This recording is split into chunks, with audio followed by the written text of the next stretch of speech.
Jadi di sini gue pengen bahas ya ke kalian, gimana caranya kalian semua yang di sini itu bisa belajar sukses 10 kali lebih cepat dibanding biasanya. Banyak banget dari kalian yang nanya. Waktu itu gue pernah bikin post ya di community, gue tanya ke kalian, apa yang kalian pengen pelajarin dari gue? Di situ ada banyak jawaban ya, ada yang bilang di 2030 kayak gimana nanti, solusinya apa, itu udah gue bikinin semua videonya. Tapi ada satu pertanyaan yang menurut gue menarik. Ada yang tanya gimana sih caranya gue itu untuk belajar ya. Jadi belajar untuk belajar. Nah, makanya di sini gue pengen ngajarin kalian, ya, gimana caranya kalian belajar untuk sukses. Belajar yang gue maksud di sini adalah belajar untuk sukses secara finansial ya. Jadi kita garis bawain belajar untuk sukses secara finansial. Bukan belajar untuk materi sekolah, bukan untuk belajar untuk spiritual, bukan belajar untuk kesehatan ya. Gue nggak ngerti semua itu. Yang gue ngerti adalah belajar gimana caranya kalian bisa punya duit yang banyak. Penting banget dalam hidup ngerti seni untuk belajar ya. Karena kalau belajarnya itu tidak efektif, misalnya lu mau sukses, tapi belajar untuk suksesnya itu nggak efektif, itu bisa berabe. Waktu gue masih muda, ya gue itu selalu untuk bikin semua hal itu sekompleks mungkin. Gue merasa gue paling pintar, gue pengen bikin sekompleks mungkin. Contoh ya, dalam segi investasi aja. Kalau lu tahu gue sekarang, cara ngitung portfolio gue sekarang,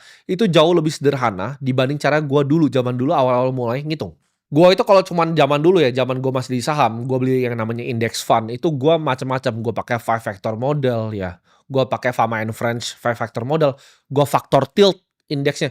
Repot banget pokoknya ya. Kebanyakan teori ya, dan pakai cara yang simpel sekarang gue lakuin ya. Semua teori yang gue pakai dulu aja kalah. Itu yang gue pikir ya, sekarang setelah gue pikir itu adalah cara paling bodoh ya. Ketika lu coba untuk meribet-ribetkan sesuatu dari investasi lu ya, dari flow lu bekerja. Manusia itu punya otak yang simpel. Kita harus bikin semuanya simpel. Makanya kalau kalian rata-rata perhatiin video gue, itu semuanya kesannya sederhana. Karena jauh lebih gampang ya untuk membuat sesuatu yang kompleks ya. Ngitung model discounted cash flow dan lain itu anak kecil juga bisa. Gue pas udah kecil udah bisa. Tapi untuk menjelaskan sesuatu yang sangat kompleks dengan bahasa yang paling sederhana, itu hanya orang yang super pintar yang bisa lakukan. Makanya kalau kalian lihat konten-konten gue, banyak yang suka ngomong, "Oh, ini dia sederhana ini untuk misalnya terlalu simpel pembahasannya." Justru itu ya, konsepnya untuk kalian bisa belajar itu harus sesuatu yang sangat simpel. Orang yang bisa digest ya, sesuatu yang sangat kompleks, dijelaskan ke kalian secara sangat yang simpel, itu yang paling sulit. Dan kalian harus bisa bikin itu sendiri, di diri kalian sendiri. Makin kompleks ya lu bikin sesuatu, makin kemungkinan kecil lu bisa eksekusinya dengan sempurna. Kalau lu mau belajar sesuatu, ini gua kasih tahu lo ya kuncinya. Kompleksitas itu adalah musuh dari eksekusi. Coba semua hal di dunia itu, lu frame sebagai satu 2 3 simple aja. Hari ini gua harus ngapain? Apa yang gua mau kerjakan? Dan targetnya apa? Lu lihat ya, McD itu desain semuanya dengan simple. Drive thru, ya kan? Lu pesen, lu bayar, lu ambil. Pesen, bayar, ambil. Selanjutnya lagi, pesen, bayar, ambil. Simple, satu, dua, tiga. Jadi di video ini ya, gua akan bikin simple juga.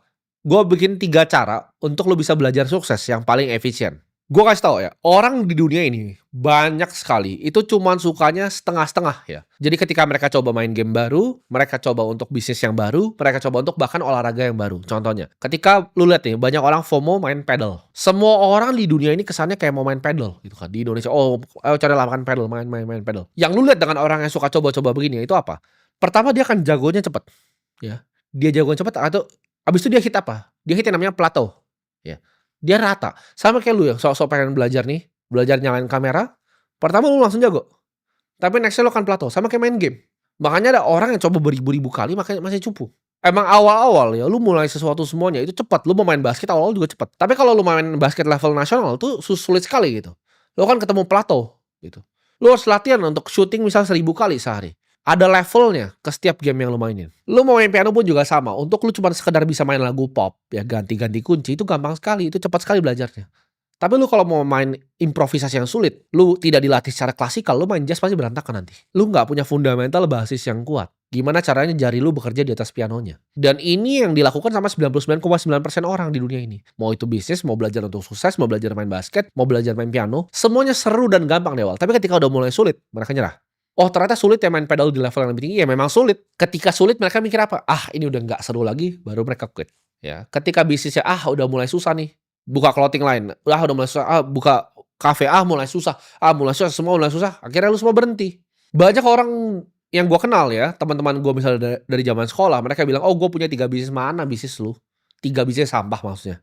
Oh lu punya clothing line, punya coffee shop, apa? Bisnis sampah semua tiga-tiganya, nggak ada yang jalan dan nggak ada yang berhasil. Semua hal di awalnya pasti menyenangkan, ya baru dari lu pacaran, lu belajar investasi, awal-awal menyenangkan, tapi lu kan hit plateaunya ya, baru dari situ Lu bisa ngelewatin nggak masa-masa sulitnya? Lu bisa lewatin nggak persisten dan fokusnya? Itu baru lu skill diuji untuk dari yang biasa aja sama yang terbaik di dunia. Nah, jadi kita akan masuk ke yang pertama. Kalau lu mau belajar untuk sukses, ini yang paling menurut gue paling efisien ya. Cara pertama adalah modeling.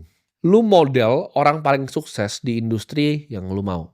Modeling nih caranya banyak. Bisa dari orang yang lu kenal sampai yang lu nggak kenal. Tapi menurut gua kebanyakan di sini pasti modeling seperti gua di awal-awal. Gua model orang yang gua nggak kenal. Model pertama gua itu siapa? Yaitu Warren Buffett. Gua ikutin semuanya. Semua yang dia pernah ngomong, semua yang dia pernah tulis itu gua ikutin. Gua tahu ketika market crash itu dia mikirnya apa, ya bahkan letter Berkshire tahun 2001, gua inget banget. Dia mulai pesimis kan 2 tahun dia minus. Dia kalah tuh sama S&P. Gue inget semuanya kayak photographic memory di atas kepala gue. Semua yang dia pernah tulis, semua yang dia pernah ngomong, semua Berkshire letternya itu gue baca, semua annual meetingnya gue tonton di YouTube. Itu yang pertama kali gue modal. Setelah 2 itu, yang dari direct source-nya pertama itu gue telan semua, yang direct dari dia, yang dari mulut dia, dari tangan dia, gue telan semua, baru gue ambil yang third party-nya, dari pihak ketiga, yaitu yang tulis buku tentang dia. Snowball dan lain-lain, itu semuanya gue telan. Lu kalau mau jadi investor yang paling jago, lu model Warren Buffett. Kalau lu mau jadi pengusaha software paling jago, lu model Larry Ellison yang bikin Oracle. Lu jangan cuman cari role model yang standar. Nah, ini yang gue bilang. Kenapa gue ngerasa 2 juta yang nonton di sini itu kebanyakan belepotan ngeliat modeling ini. Gue kasih contoh ya. Kalian kan semua nonton video gue ini. Kenapa? Karena mungkin gue orang yang bikin triliunan ya dari market. Dan kalian pengen belajar, oh gimana caranya bisa bikin duit triliunan dari market juga. Tapi di situ gue suka lihat dari audiens gue, preferensinya. Gue cek itu, channel-channel yang kalian buka selain channel gue. Itu semuanya channel sampah yang orangnya nggak punya duit. Jadi lu setelah nonton gue, lu nonton sampah. Lu nonton gue, lu nonton sampah lagi. Lu nonton gue, lu nonton sampah lagi. Akhirnya lu dapet apa? Isinya sampah 90% ini. Other channel 1-9 yang audiens gue nonton itu semuanya sampah. Gue gak usah sebut channelnya apa. Jadi lu jangan cari role model yang standar. Bahkan lu mau belajar investasi, jangan belajar dari orang yang cuma punya 100M. Banyak tuh ada ya gue lihat ya, orang cuma punya 100M. Baru beli Ferrari gitu, 100M. Lu modal orang yang 100M, ya. Duit lu paling cuma jadi berapa? Paling jadi 100 juta. Gue itu modal orang yang ribuan triliun. Lu harus cari yang terbaik, yang superstar di bidangnya. Jangan yang biasa-biasa aja. Harus superstar. Kenapa? Kalau nggak superstar, nggak yang terbaik, the best of the best. Lu modal orang yang biasa aja. Yang cuma punya duit 100M nih misalnya. Udah tua, udah 30 punya 100M. Itu apa hasilnya? Model lu aja cuma segitu. Kalau lu biasa lu cari yang good ya, bukan yang the best of the best, cuman good doang. Lu jadinya di bawah jadinya. Tapi kalau cari the best of the best, kayak gue nih, gue cari the best of the best. Emang belum nyampe gue, tapi on the way progressnya gue udah 1T nih, karena gue modelnya the best of the best. Ketika gue liat kripto yang gue model siapa? CZ, the best of the best. Semuanya gue temuin orangnya di Bali, gue ajak ngobrol, gue belajar dari beliau. Bahkan sekarang gue bikin exchange gue sendiri, ikutin langkah-langkahnya. Itu gue model the best of the best. Gue gak cuma cari tengah. Gue gak cari cuma orang yang punya 1 triliun. Enggak, gue cari yang punya ribuan triliun. Karena gue pengennya kesana. Gue gak pengen cuma 1 triliun. Nah lu lihat yang lu mau model sebagai investor siapa? Orang yang udah kakek-kakek tua, cuma punya 2 triliun di umur 60 tahun. Atau anak umur 24 tahun yang duitnya udah mau ngejar. Kan di situ lu bisa lihat trajektori hidupnya kan. Jadi jangan lu konsumsi sesuatu dari yang the best of the best, terus lu campurin sama opini sampah. Itu lu bakal belepotan nanti. Lu kalau mau belajar untuk sukses, lu harus bisa model. Kenapa? Karena orang yang udah sukses, mereka udah tahu jalannya. Mereka udah lebih tahu jalannya dibanding lu. Sama kayak lu naik gunung, lu butuh guide yang udah pernah naik gunungnya ribuan kali.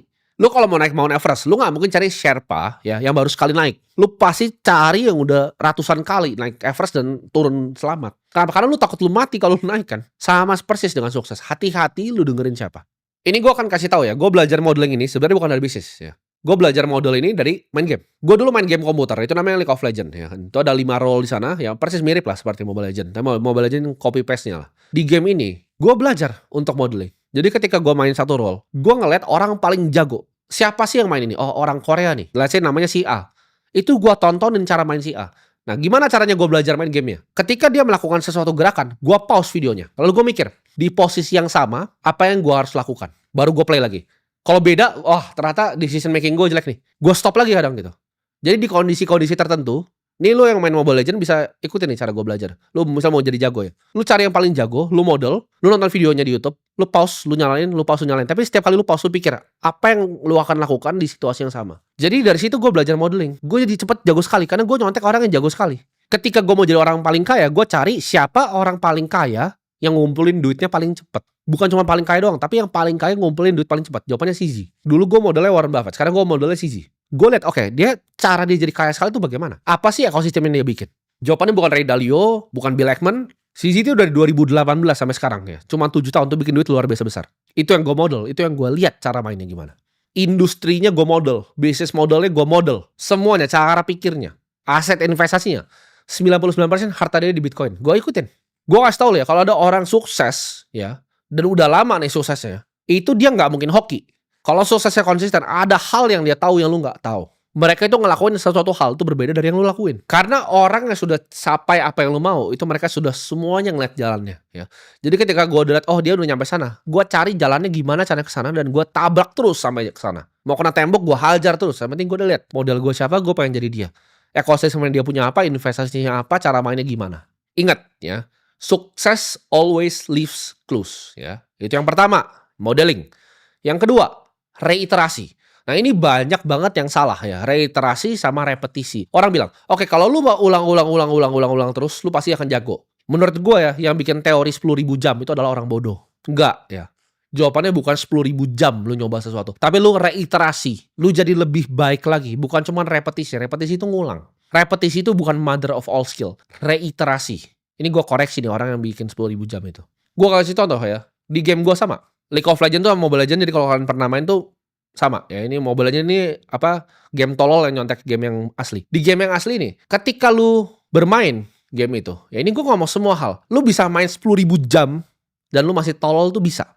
Lu nyangkut gitu ya di level yang sama 10.000 jam itu bisa. Sama seperti basket. Banyak gak anak-anak main di komplek? Mungkin 10.000 jam dia main basket. Tapi cupu-cupu aja terus. Kenapa dia gak jago? Kenapa dia gak bisa main di IBL? Karena latihannya beda. Cara dia pemanasannya beda.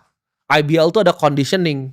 Mungkin yang main 10.000 jam ngasal-ngasal lompat-lompat mendarat ngasal tuh celaka. Cedera cepet. Kenapa dia gak pernah bisa main di levelnya IBL? Dia cuma gaya-gaya dribblenya biar keren aja. Tapi tidak efisien. Gak satu gerakan bisa ngelewatin orang. Dia gak belajar pola yang kayak orang IBL main. Otaknya gak sampai. Ketika dia main di komplek nih jago nih, main lomba, dikasih pola, berantakan. Karena itu cuma repetisi bukan reiterasi. Tidak diasah. Lu trading di market ya. Lu ngasal, lu trading 10.000 jam bisa tetap jadi orang tolol cuman gambar-gambar garis. Tapi kalau setiap trade yang lu bikin, itu lu tulis di Excel, oke, saya bikin trade ini karena ini. Semua investasi di hidup gua itu gua bikin caranya Warren Buffett, ada 20 ya. Gue punya 20 punch card di hidup gue.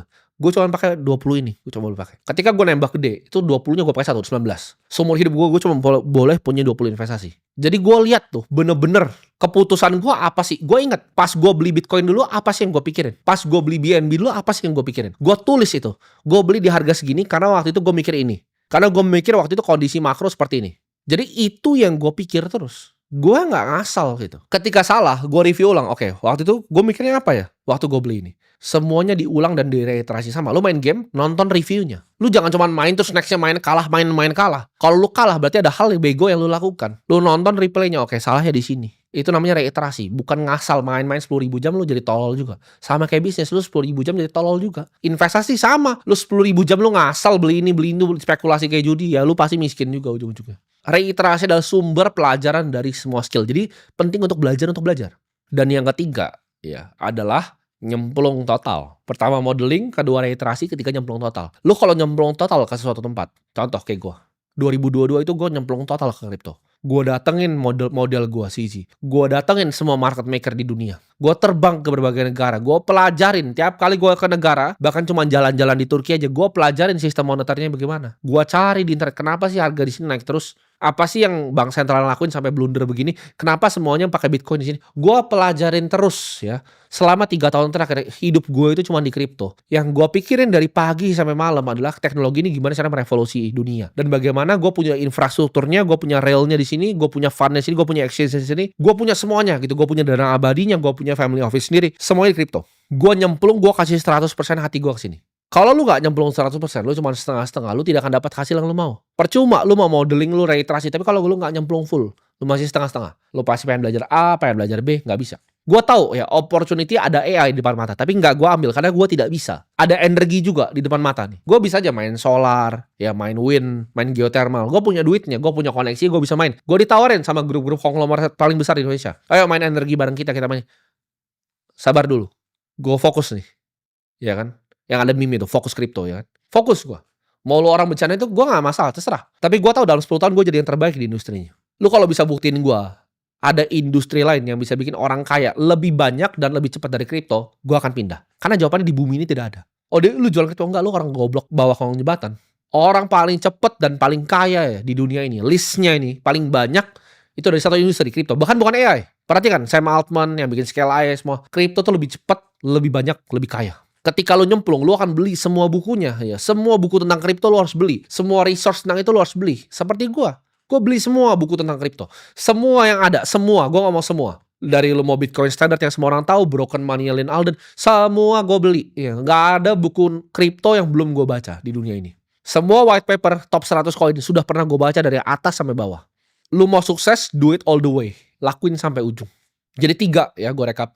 Model orang yang paling sukses di bidangnya yang lu mau jadi. Kedua adalah lu reiterasi terus skillnya sampai jadi lebih baik. Bukan 10.000 jam, tapi reiterasi. Diulang terus, tapi dengan niat.